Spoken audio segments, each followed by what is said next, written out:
Welcome to the Jazz Flyte Podcast. I'm your host, Daryl Scott, and together we will dive into the lives and careers of the jazz legends who have left a rhythmic imprint on the world.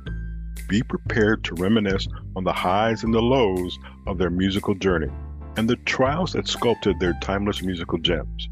We'll preserve the legacy of these extraordinary maestros and find inspiration in the melodies of their lives. Subscribe now and never miss a beat. Now, let's get to the show. But all those dreams that circle in your mind aren't what they seem, so let them fall behind. 'Cause when you think you've lost, you've won. You've found another chance to see the sun. So be done and be done and be done. Hi, everybody. Welcome to the Jazz Flyte Podcast. Today, she doesn't know it. I've known of this woman for, I don't know, 20 plus years. I don't know if you can see the album I have is behind me, which I is the see. which is the things I like to do because most of them barely remember or are flabbergasted at the fact that I have. That's not the first one. Technically, that's the second one, correct? Technically, but it's the first one that was released. Yes, yes. And it's a Mhm. smash. So she's an educator, she's a composer, but at best, she is a jazz drummer and one of the best in the business. Before I forget, I talked to a young man yesterday, Greg Manning. Greg Manning says, so you're talking to Terri Lyne Carrington. He says, make sure you tell her I said hi, and make sure you tell her her best work was when she was with Herbie Hancock. He is a huge fan. He's in Vegas. Like probably most of the North American continent knows of you and knows of your playing. So, ladies and gentlemen, welcome to the show, the lovely Terri Lyne Carrington. Terri, how are you this morning? I'm great. Thank you. Thanks for having me. Not a problem. This is a treat for me because, like I said, I don't know, you were probably 13 when I knew of you. Well, that's just me being silly. Um, That so was a you, long time ago. yeah, you started off playing the drums at a very early age. Why did, it's like 4 or 5. How did you get into drumming at such a young age? Well, my dad played saxophone and my grandfather played drums. And I didn't meet my grandfather because he passed away about 6 months before I was born. But I do come from three generations, or I'm the third generation in a musical family. And I think that that often has a lot to do with it. You know, when you have that kind of understanding and support and encouragement at a young age. Were were you considered a prodigy? Because I saw this that says you had a full scholarship to Berklee at age 11. I was in fifth Correct. grade at 11. I couldn't get a scholarship to the elementary school I was in. What were you doing at 11 that made them want to provide you with a scholarship? Well, I sat in one night with Oscar Peterson, and the president of the school was there. And I was already taking lessons and going to college once a week. But when they heard me, they offered me a full scholarship, which was great for my parents because they didn't have to worry about Right, school anymore. Um, but because I started so young, people like Clark Terry were very supportive, and he hired me when I was 10 for my first professional gig. The first time I ever got paid to play, I was a guest with him in Wichita, Kansas, which is uh, actually where I met Diane Reeves because she was a guest as well. But when he came to Boston, he had a drummer that couldn't make the show because of a snowstorm, and I played. So when I went that next, I think it was like the next night to go see Oscar Peterson with my dad, Ella Fitzgerald and Count Basie were also on the bill. And I would hang out with Ella Fitzgerald when she was in town too, because my dad, would take me. And she told Oscar Peterson that I had played with Clark Terry the night before. And he said, well, this I have to hear. So that's how I got the scholarship. What's you're 11. I'm thinking if everything goes well, you're in fifth grade, and all of Mhm. a sudden, this prestigious school says, "Hey, when you get ready to do this, it's a free ride." What is that pressure? How are you feeling when all this is going on? Uh, yeah, I don't think I felt pressure. I felt like I was doing what I was supposed to. I felt like I was in the right place, of course, at the right time. I knew that this was not normal, that it didn't happen to everybody. But it's also a great feeling to have something that you're decent at a young age and to encourage that, to get that much encouragement um, around it. It's kind of wind beneath your wings, it makes you keep going. So it's like the balance between recognizing that something is special and working hard at that thing so that this keeps growing and these things keep happening. The balance between that and not um, and also recognizing that you have a long way to go, that you're listening to these records and these are the greatest musicians that ever played, and aspiring to do that. So you don't think, you don't get a big head when you're 11 because there is such a long way to go, Right. but you also uh, recognize you're in a unique or special situation, and hopefully it makes you work harder. How was the next few years of school, whether it be junior high or high school, knowing that in your back pocket you got a full ride to a prestigious school in Berkeley? I mean, what were your friends jealous? Were you picked Yeah. on? Um, Oh, that's a good question. People don't ask me that too often. Uh, I was just thinking back because you said fifth grade. I was in sixth grade when I was 11. okay. And so junior high, 12, 13. Yes, my dad was driving me back and forth really just once a week. I think it was a Wednesday uh, to Berkeley. And that was the routine, for several years until I could drive at 16. Um, and was I picked on? I mean, I was very popular among the teachers. Um, I think I might have been picked on a little bit for that, more so, for being a teacher's pet kind of, Hmm. student. I was also, a good student. I graduated third out of my class in high Wow. school. Th- And I graduated a year early. So I think that those things all combined, there was some jealousy. But you have your crew of friends and people. So it wasn't that bad. this is the question I get because I was I was a what do you want to call it? They were the popular guys, and I was kind of like the steadying influence on the side. And everybody knew of me, but didn't necessarily know me. Are there Mhm. still people from those high school years that you remember that you stay in touch with? Are they on the same plane as you, or it's a totally different island that you're on now? Totally different island. I don't Uh, have any friends from high school. wow. Um, yeah, I never. I think I was always just going to Berkeley, and my community was more there. Hmm. So I'm friends with people, that I was at Berkeley with. You had that common interest. I Right. think that goes a long way.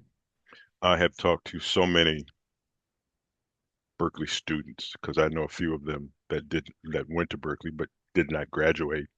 Um, I mean, kind of like how could you go to Berkeley and not graduate? And the story I got yesterday was because in late in his educational career, he got a call from a writer of plays in Switzerland, and the guy called him to play uh, to help come up with the soundtrack for the play. He didn't think that the play would do anything, and the play took off, and he wound up touring with the guy for 4 years. Mhm. I just and then just hearing whether it's Walter Beasley, Eric Essex, and I told you I still know the provost who lives about 20 minutes from me right now. Oh, Larry. Mhm. Yeah, Larry. Mhm. I will tell you this story because if you talk to Larry, he will tell it. Um, we all worked at a radio station here in Cleveland, WABQ. My boss, whose name I will not mention, was out. He was doing morning drive, 6 to 10. He was out the door at 10:02. So the running the radio station became my responsibility, and I'm a 22-year-old punk kid trying to learn what's going on. And we had these two weekend guys, Dr. Larry Simpson, who I Mhm. think was a doctor back then, Mhm. um, and then there was John Kellogg, who I also understand works up at Berklee also. Mhm. So I became the boss. Never told them what to do. Never. Larry, and you can tell this story to Larry. Larry used to come in with this like mail pouch of albums, and he played all his own stuff. John was just a weekend guy, and then John went on to go Manasiotes and so forth and so on. John is the one of the reasons why this show started. Mhm. Because I went to him and said, "What do you think of this idea?" And he's like, "Go ahead and do it." But Mhm. it is to me funny the quality of musicians that come out of Berklee. And the list goes on and on and on. I'm old, so I can't remember all of them. Um, Mhm. but it's just what is it about the Berklee College of Music that instills in the students, okay, to be great? Mhm. Well, I think it's got an amazing faculty, first of all. And I think that once you get there and you get in, you've already accomplished some things, right, in high school. And now you're at the largest, best contemporary music school, music college in the world. So you're around a lot of people. It creates, a competitive vibe a little bit, but it's not a bad competitive vibe. It just makes you, do your best and rise to the occasion.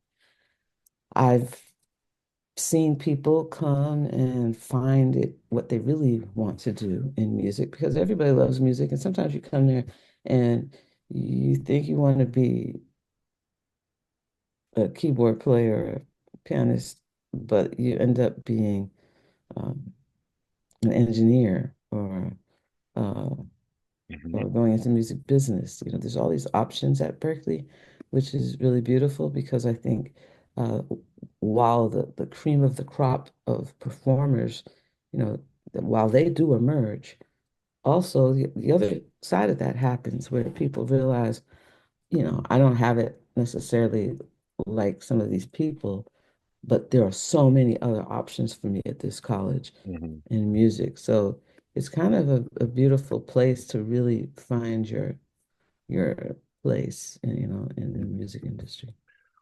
But we're going to take a quick break and listen to some music that you have actually done. But I also want to talk about you are now and I never know the exact title, but you're now a professor at Berklee. We want to talk about the program that you're running, what you look for in students and things like that. But before we go, I want to play a part of a song. I got tons of music in this room, in my office. Mhm. Titles to me have a story. Mhm. This one, Respected Destroyer.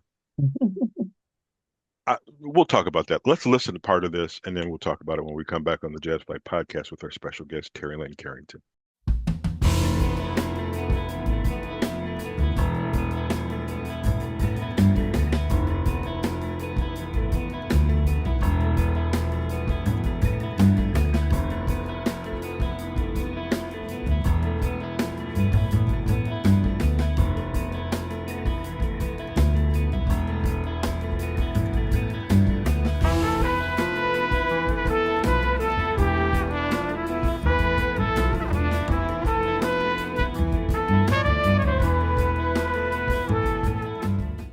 Respected Destroyer from our guest today on the Jazz Flyte Podcast, Terri Lyne Carrington.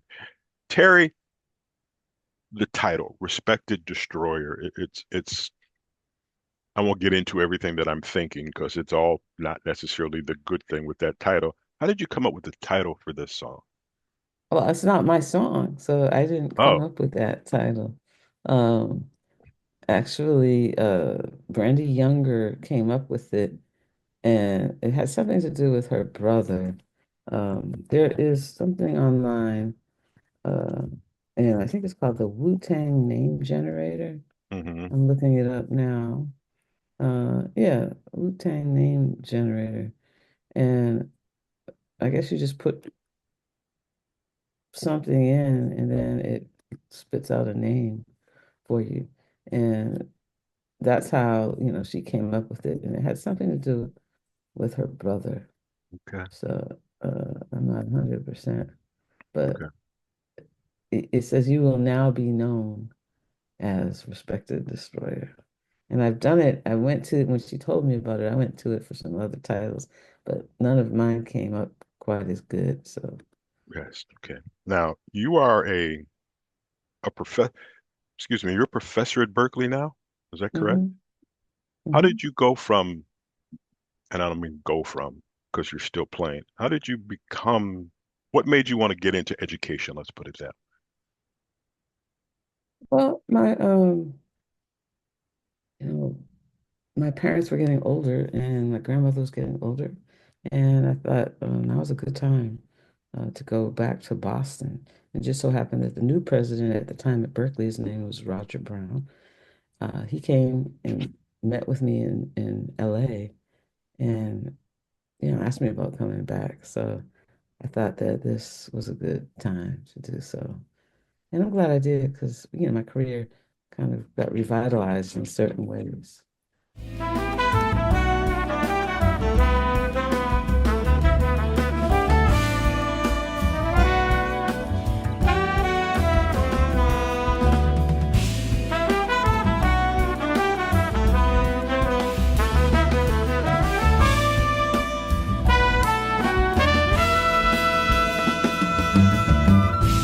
Okay, so I'm going to tell you, I just found a name generator and I put my name in, Yeah. and it says, Terri Lyne, from this day forward, you will be also known as Amazing Menace.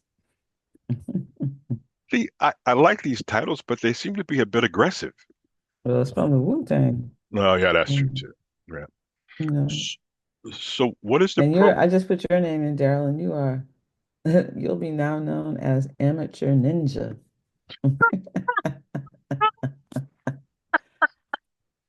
Okay, I can go for that. I do have a first degree black. First, I have a white belt, but that's from 40 years ago. So I was 10. No, that's not true. Um, so what is this program you are running in charge of at Berkeley? What is it? What is it called? Who needs to get in? Tell us Mhm. about the program. Okay. It's called the Berklee Institute of Jazz and Gender Justice. And it's a program that, well, it's an institute. I wouldn't say a program, but an institute at the college that really was started to create a space for people that want to study jazz performance because we handle their ensembles um, with both gender justice and racial justice as guiding principles. So we teach, mentor, advocate for, students um, that want to address and want to be in an environment that addresses this problem of gender justice in jazz. And jazz has not been kind to women. Um, let alone uh, all the people that are now on the gender spectrum, the entire gender spectrum. Hmm. And, uh, but, you have had people like myself, Jerry Allen. In fact, I had a trio with Jerry Allen and Esperanza Spalding. And then there's, people that are winning polls right now. A lot of them work with us. Linda Mayon O, Chris Davis. Um, you have Mary Halverson. You have, I'm thinking of people that have, Nicole Mitchell, people that are winning polls. But then when you take, these exceptional women uh, out of the picture, like when you go to the say at the top 100 of the poll opposed to the top 10, uh, there aren't so many women.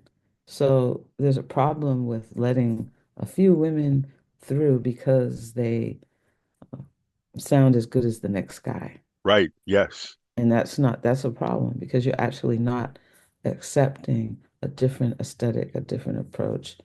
It's in comparison to a standard that has been set by men. So we actually don't know yet what this music will sound like when the uh, intellectual and artistic expression of women actually comes forth in a celebrated way. I don't know what I would have sounded like if I didn't have to, you know, play like all of these male heroes of mine. So it's really time to open this music up and to allow the feminine aesthetic to offer something to this wonderful and beautiful art form. And that's pretty much what we focus on, not just at the college, but also uh, in the field in general. So we're hoping to contribute to a major cultural shift in jazz that is much needed because, this kind of hyper masculinity that has been embedded in the music, although it's great, it's not everything. Right. It is. This show is 18 months old. I can't tell you the number of women that have talked to. Um, but sometimes people find it very easy to talk to me, which leads to women talking about the frustrations that they have being in this, we'll call it male-dominated music genre. And Mhm. some of the stories that I've heard makes me want to find certain male individuals and go back to my 38-ounce bat and kind of bash them in the back of the head because I am black, white, green, male, female. It does not matter. I listen to the music and that's what I do. But to hear the fact that somebody says, well, I need a wireless mic, the woman gives him the wireless mic, and then for some reason doesn't necessarily get it back, or theirs goes out and the person doesn't want to give it back to them. The comments that are made, I just find it amazing. But then again, I realize where we live, and I don't want to be political, especially in this current climate. But it's a shame. It truly is. Because when I first started doing this, Bobby Humphrey, yourself, I'm just trying to think of people. They were vocalists, but they were not musicians. So now Well, I come, vocals are musicians, but you mean well, I mean, instrumentalists. yes, instrumentalists, yes. Mhm. But it's just, I sit back sometime and there's a woman who runs a group. We were talking and the conversation we were having, I now call her auntie because that's how comfortable that we got. And she expressed such great, I don't know what to call it, but she was so, and I talk to her every now and then just to talk to her, just because she's that kind of lady. And you are that same thing. So is there a, before we go on, let's do this. Let's play another track. This is called Windflower from our guest today on the Jazz Flyte Podcast. This is Terri Lyne Carrington.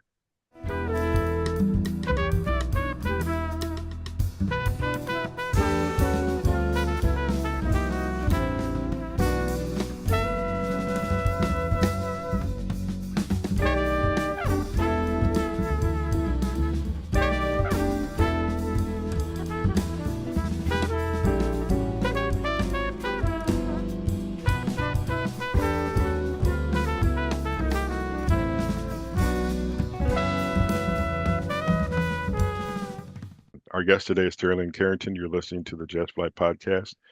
Terri, the other thing I want to talk about is your reputation.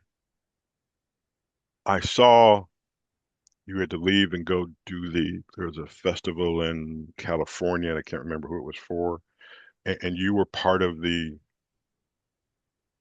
band. I've seen people that I've saw the list of people that you've played with, people that want to play with you. When you are sitting in your office and you go, I want to come up with a song, and you're writing lyrics and all this sort of stuff, and you reach out to people. This is odd. Anybody ever tell you no? Yeah, sure. First, I want to say that Windflower was a song written by Sarah Casey Hmm. or Cassie, since she just played that song. And the reason why I want to mention that is because she's a very unknown composer that died at a young age Ooh. from Detroit. And she didn't play, but she was a composer. Ron Carter knew her, Hank Jones, various people recorded her music. So she was somebody I discovered when I just decided to do this book, 101 Lead Sheets by Women Composers. The book is called New Standards. So the two songs that you've played so far are from this book. So I just wanted to acknowledge Sarah, since she's unknown. But now to answer your question, um, has anybody ever told me no? Uh, I ask, yeah, a lot of guests to perform, with me at events, if I'm a musical director, or even just on my records. So events, those are specific dates. So if somebody says no, it's often because they just can't do it. That they don't, it doesn't fit into their schedule, or it's an event that maybe there's not enough budget to fly them, give Hmm. them the proper fee. So there's kind of reasons why somebody might say no. Um, for my recordings, that's a different story. I've had so much success with guest artists. I can kind of count on one hand anybody that has said no because when I do an arrangement of a song, I do it with a person in mind, and then I demo the song and I sing it, hopefully, in a way, well, I guess it's been working, but I sing it in a way that they can hear themselves. So like Shaka Khan, Natalie Cole, um, so many different people, and it's also people that love jazz, even if they're not necessarily known for singing jazz. So when I sent uh, my arrangement, "If I'm a Fool to Want You," to Shaka Khan, she could hear herself on it, so she did that for me. Same for Nancy Wilson, and uh, Layla Hathaway and Lettucey, and uh, Samara Joy with this last New Standards album. So that's kind of, I think, the reason, my success rate is so high. Um, and I'm trying to think of anybody that has said no, that part. It's hard for me to remember the people have said no. Occasionally, if I don't know somebody and I'm talking to a manager, because Hmm. often managers, they're not really just in it for the music. Right. So Yes. they think that they're protecting, an artist. And if something doesn't seem like it's, the right fit to them, the artist may not even find out about it. Um, so I have my best success when I'm dealing with people directly and when it's somebody that knows me. And I'm sure every musician in North America, South America, Europe, England, Asia knows you because the reputation is so, first of all, well deserved. Because you, like I said, I told you the story about us. We didn't really meet, of the door being thrown open and you walking out and me kind of stumbling in. There was a there's certain people you meet, and I will put you in this group that you know will be successful from what they do, from the reputation you get from other people that you've talked to. Um, Never a bad word about you. Always great word, people that want to play with you. Um, and then just seeing, I, I don't know if it was Herbie Hancock, Miles Davis, somebody, but you went out, they called you to be the drummer for this particular concert. Um, and I'm sure you get asked to do a lot of things like that. What is currently on your plate? What are you doing now? Is there new music? Are you making changes in the program at Berklee? Are you just hanging out, you and the dog, trying to be comfortable and get some rest? Yeah, that's unfortunately almost never the case, unfortunately. Um, I have just finished. And actually the single comes out tomorrow, but I finished a new album. It's called We Insist 2025, and it is a reimagining of Max Roach and Abby Lincoln's We Insist, the classic album. And it has a lot of people on it, a lot of young emerging artists, people that I signed to Candid Records because I do A&R for Candid Records, which is the label that my last album came out on and that this album come out on. So Morgan Guerin, Milena Casado, Simon Millier, Matthew Stevens, uh, and Christy Dashiell is singing. She's an amazing vocalist that was just nominated for a Grammy last year in Best Jazz Vocal. So she's stepping into the big Abby Lincoln shoes. But the music is a reimagining, so it's all very different than the original. So tomorrow, today's Thursday, right? Yeah. So Yes. tomorrow it comes out. The Well, single comes out. The record doesn't come out until June. okay. We will look forward to it and get it on our social media so all our fans can know. Thank you. You, there are certain people you are just amazed by. Sometimes you're amazed by talent. You're amazed by what they do. There are things that they say that makes you want to get to know them or just kind of be in their circle. You are one of those people, and I can imagine only that when other young musicians hear that you're involved, their ears perk up and you want they want to do their best. Um, Mhm. you're an amazing woman. You are. You're just amazing.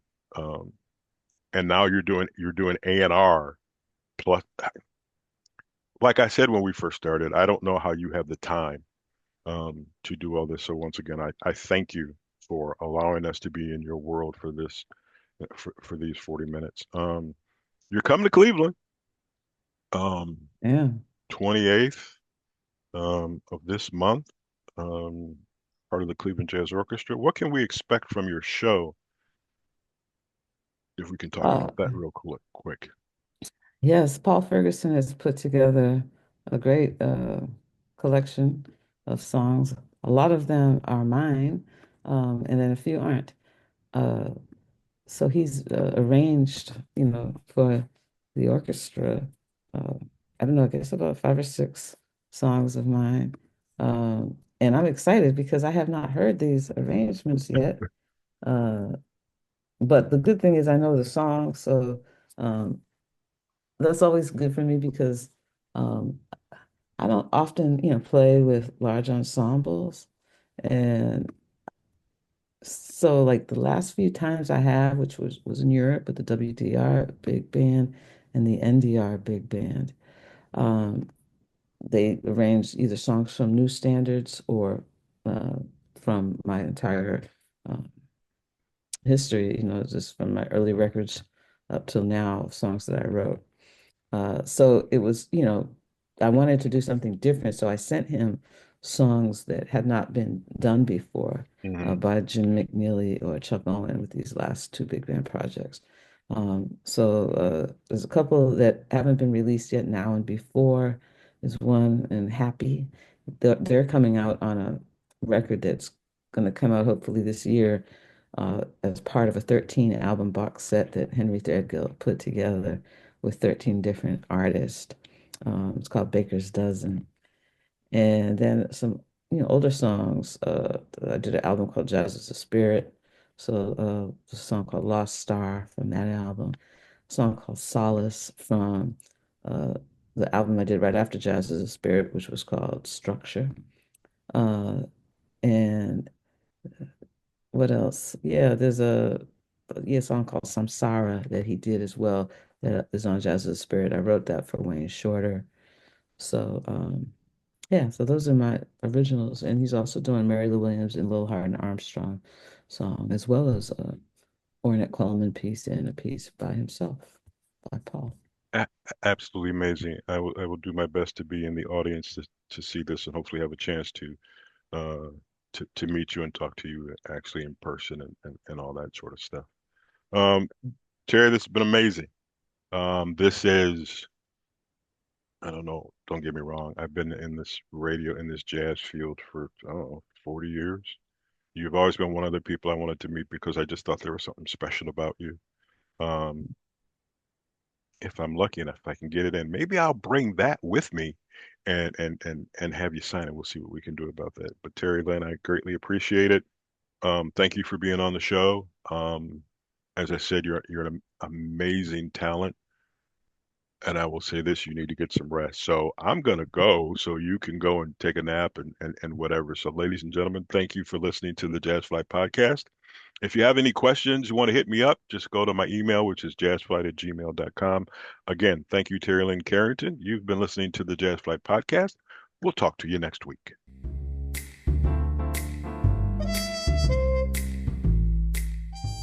Thank you for tuning in to the Jazz Flyte Podcast. I hope you enjoy these stories and soulful melodies that grew through the doors of time. If you want to stay connected with the latest updates and episodes, don't forget to subscribe to my channel and hit the notification bell. Until next time, I'm Daryl Scott.